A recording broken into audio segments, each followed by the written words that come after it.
Hello everyone, welcome to IK classroom. This is Ishfaq. तो आज जो है ना, मैं बायोडाइवर्सिटी चैप्टर लेके आया हूँ जो कि 12th का चैप्टर है। और obviously it is also included in the NEET syllabus. तो अगर हम बायोडाइवर्सिटी की बात करें तो सबसे पहले will try to define the biodiversity.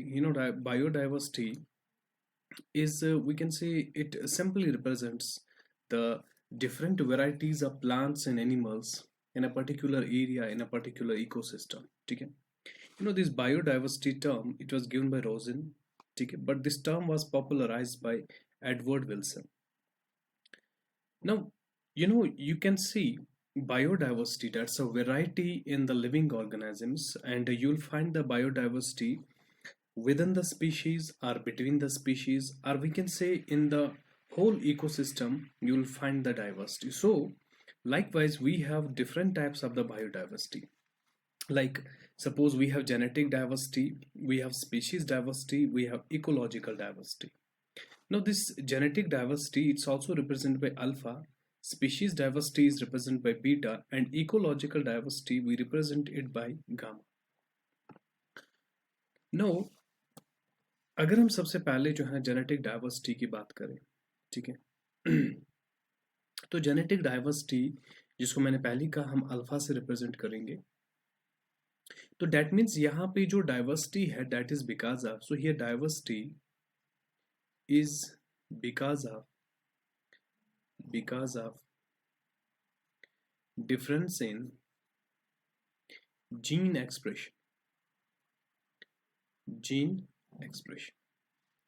जैसे फॉर एग्जांपल, अगर मैंने यहाँ पे एक इकोसिस्टम की बात की, तो सपोज हमारे पास एक जीन है दैट इज जीन 1, और इस जीन के यहाँ पे दो अलील्स है, कैपिटल ए स्मॉल ए।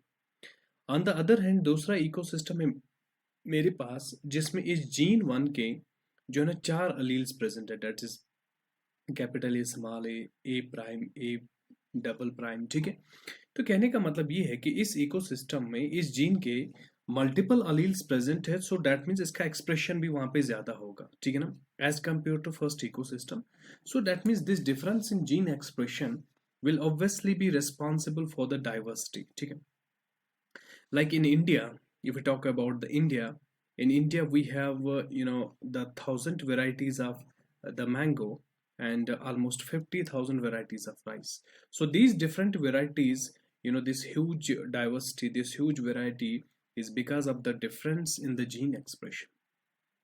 अब एनसीईआरटी का एक एग्जाम्पल लेते हैं और इस चीज को हम समझने की कोशिश करेंगे कि किस तरह से हमें जो है ना जेनेटिक डाइवर्सिटी को समझ लेंगे। देखिए, हिमालयन रीजन में एक प्लांट मिलता है दैट इज राउवोल्फिया वोमेटोरिया, जो अभी मैंने लिखा था, दैट्स अ मेडिसिनल प्लांट। तो अगर मैं इस प्लांट की बात करूं तो सपोज मेरे पास इस हिमालयन रीजन में दो एरिया है। So suppose this is area 1 and this is area 2। तो मैंने देखा इस एरिया 1 में भी ये प्लांट प्रेजेंट है और इस एरिया 2 में भी ये प्लांट प्रेजेंट है।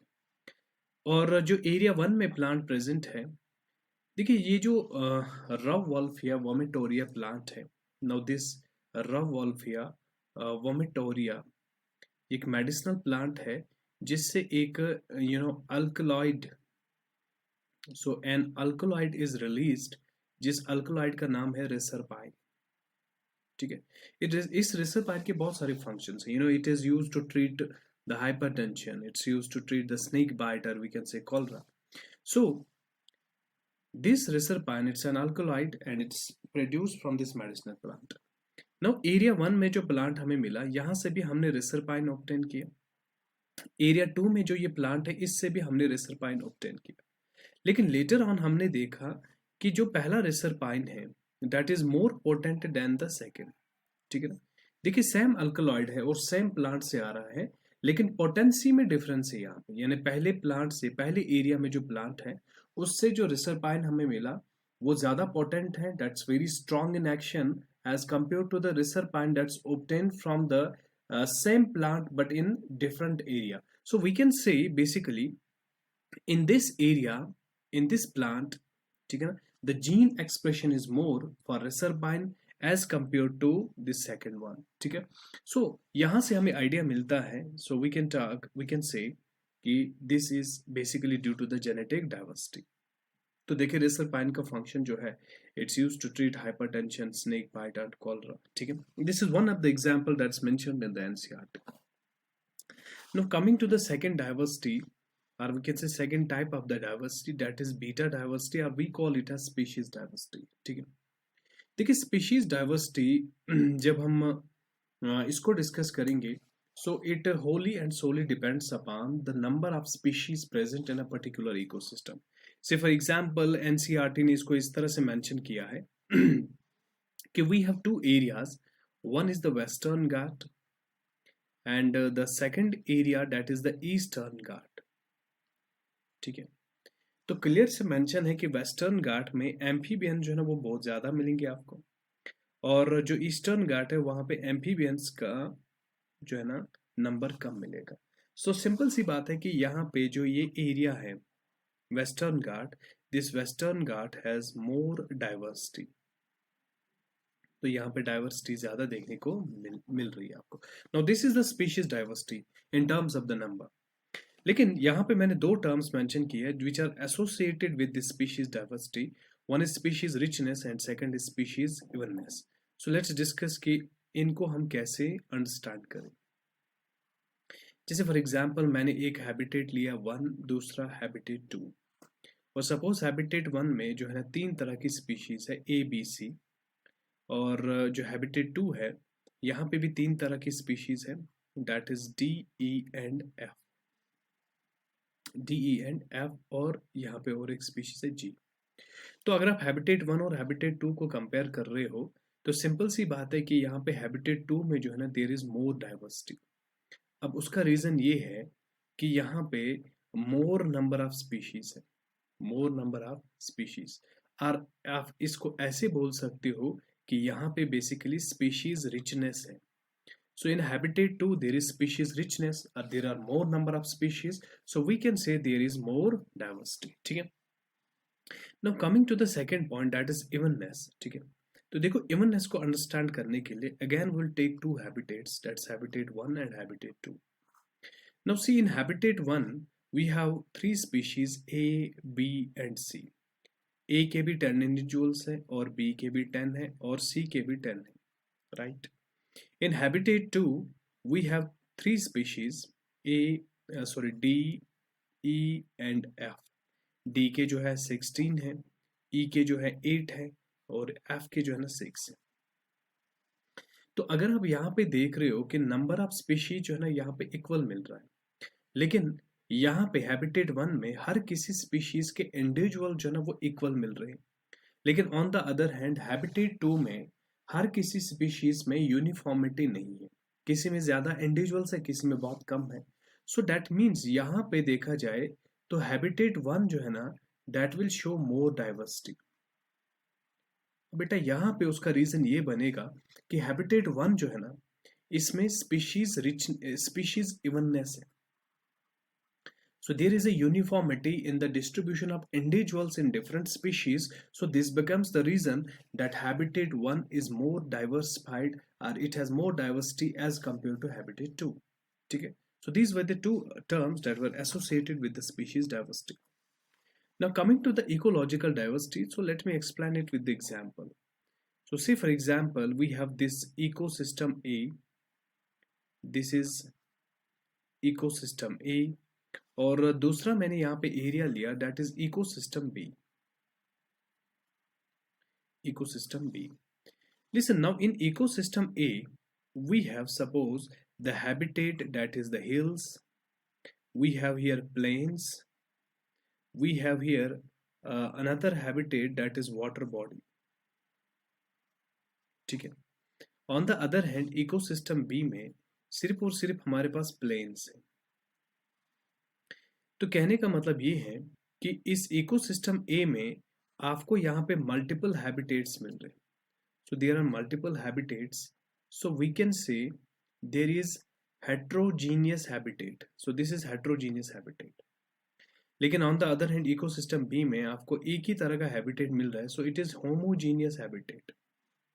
तो रिमेंबर जो डाइवर्सिटी है that is directly proportional to the heterogeneous habitat. तो यहाँ पे हैबिटेट आपको डिफरेंट तरह के मिलेंगे, वहां पे आपको ज्यादा इकोलॉजिकल डाइवर्सिटी मिलेगी, that is the overall diversity. ठीक है, तो इकोलॉजिकल डाइवर्सिटी जो है ना, that will represent the overall diversity of the ecosystem, and it mostly depends upon the habitat composition. So if there is heterogeneous habitat, there is more ecological diversity as compared to the ecosystem where there is homogeneous habitat. Like for example, it is mentioned in the NCERT कि India जो है ना, that is richer than Norway। ठीक है, so it's mentioned in the NCERT क्योंकि India में जो है ना हैबिटेट जो है ना हेट्रोजीनियस होगा as compare to Norway. Now अब देखिए, अगर हम स्पीशीज डिस्ट्रीब्यूशन की बात करें, then according to the IUCN, now IUCN means the International Union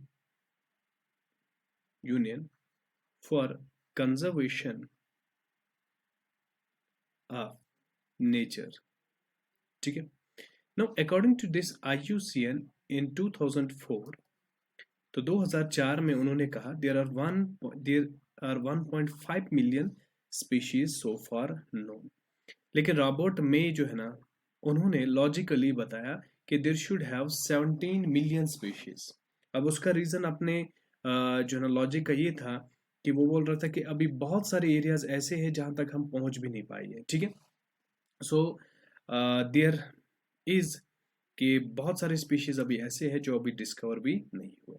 ठीक है, तो इन सभी स्पीशीज को अगर हम डिस्ट्रीब्यूट देखें कि किस तरह से इनको जो है ना किस तरह से डिस्ट्रीब्यूट किए गए हैं, तो देखो सबसे पहले अगर इनवर्टिब्रेट्स की बात करें, तो इनवर्टिब्रेट में जैसे आपको ये पाई चार्ट दिख रहा है, तो इसमें मैक्सिमम पार्ट जो है ना इंसेक्ट का है।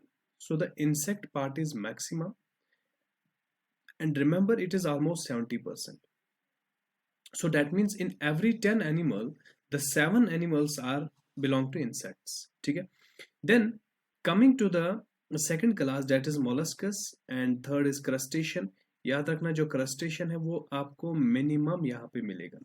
सो इनवर्टिब्रेट के केस में दो चीजें याद रखना, the maximum is insect and the minimum is crustacean. Now coming to the vertebrates, तो वर्टिब्रेट्स के केस में आपको मैक्सिमम याद रखना पड़ेगा फिश, दैट इज ऑलमोस्ट 50%। ठीक है, बाकी जो है ना मैमल्स है, बर्ड्स है, रेप्टाइल्स है, एम्फीबियंस है, इनका प्रोपोर्शन जो है ना वो ऑलमोस्ट इक्वल है। तो फिर अगर आप प्लांट्स की बात करोगे, तो प्लांट्स में भी जो फंजे है और जो एंजियोस्पर्म्स है, they are almost equal in proportion. बाकी जो है ना अमाउंट यहाँ पे दिया गया है। तो अब इस पे क्वेश्चन कल को कैसे बन सकता है, वहां पे उस टाइम लेबलिंग हटाई जाएगी और वहां पे ABCD लिखा होगा, तो आपने वहां पे जो है ना सही ऑप्शन चूज करना पड़ेगा। ओके, नाउ ये जो पॉइंट्स है सीधे NCERT के पॉइंट्स से आपको याद रखने पड़ेंगे, बहुत इंपॉर्टेंट बनेंगे कि there are 12 mega diversity countries. ठीक है ना, and among these countries India is also present, and India is at the 8th rank.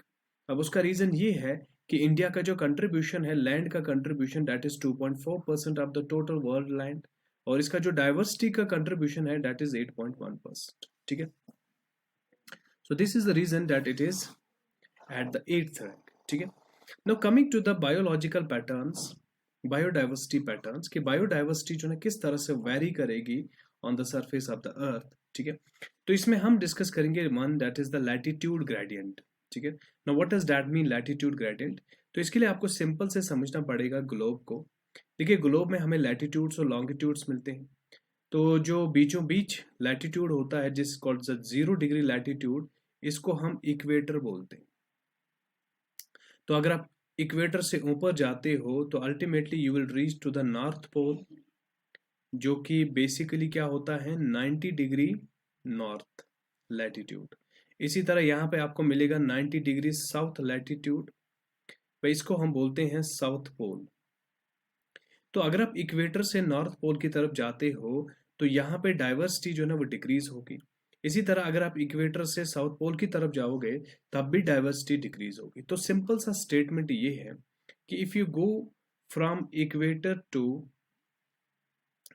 To north pole और south pole, then what will happen to the diversity? The diversity will decrease. The diversity will decrease. तो diversity कम होगी। उसका reason ये है क्योंकि जब आप equator से ऊपर ऊपर जा रहे हो तो टेम्परेचर भी फॉल करेगा, जो है ना प्रेसिपिटेशन वगैरह भी जो है ना वेरी करेगा, तो अल्टीमेटली वहां पे डाइवर्सिटी कम होगी। अब इसको समझने के लिए आप ये एग्जांपल देख सकते हो, जैसे अगर मैं कोलंबिया की बात करूं। कोलंबिया जो है ना that is present near to the equator, near to equator. तो यहाँ पे आपको 1400 स्पीशीज मिलेंगे, किसकी? बर्ड्स की। लेकिन फिर अगर हम वो थोड़ा सा ऊपर जाते हैं, न्यूयॉर्क की तरफ जाते हैं, which is almost present at 41 degree north, ठीक है ना, 41 डिग्री नॉर्थ, यानी ऊपर की तरफ जा रहे हैं। तो यहाँ पे आपको सिर्फ 105 स्पीशीज मिल रही है बर्ड्स की। फिर अगर आप इससे भी ऊपर जा रहे हो ग्रीनलैंड की तरफ, that is present at 71 degree north, तो यहाँ पे आपको ओनली एंड ओनली 56 स्पीशीज मिलेंगे बर्ड्स की। सो ये क्लियरली इंडिकेट कर रहा है when you move from equator towards the north pole, the diversity is going to decrease. So that means इससे ये बात तो क्लियर हो रही है कि maximum diversity is found in tropical region. Now what is the tropical reason? सी, ये यहाँ पे मैंने इक्वेटर बना दिया, that's the 0 degree latitude. Now इसके ऊपर जो है ना आपको यहाँ पे मिलेगा ट्रॉपिक ऑफ कैंसर, ठीक है। इसी तरह नीचे की तरफ जाओगे तो आपको मिलेगा tropic of Capricorn, almost at 23 degree north and 23 degree south. तो ये वाला रीजन जो बनेगा, पूरा region, now this region is almost the tropical region. So tropical region में जो है ना मैक्सिमम डाइवर्सिटी देखने को आपको मिलेगी। So remember the maximum diversity is in tropical region. Like for example we have Amazon forest, we have Amazon forest of South America, which is also called as the world's lung, and it represents the world's richest diversity, ठीक है। Now the question is क्यों, ऐसा क्यों tropical region में ऐसा क्या है कि वहां पे आपको मैक्सिमम डाइवर्सिटी देखने को मिलती है, ठीक है। तो देखिए इस क्यों का आंसर यहाँ पे आपको मिलेगा कि 3 रीजंस है जिसकी वजह से हम एक्सप्लेन कर सकते हैं कि there is a huge diversity in tropical region. The first one is speciation. Now speciation means formation of new species, formation of new species. देखिए अब क्वेश्चन ये है कि ट्रॉपिकल रीजन में ही क्यों। देखिए ट्रॉपिकल रीजन में स्पीसिएशन पॉसिबल इसलिए है क्योंकि वहां का क्लाइमेट जो है that remains undisturbed for a longer period of time, ठीक है ना। सो यहाँ पे हम ऐसा बोल सकते हैं, this is because the climatic conditions, ठीक है ना, विल रिमेन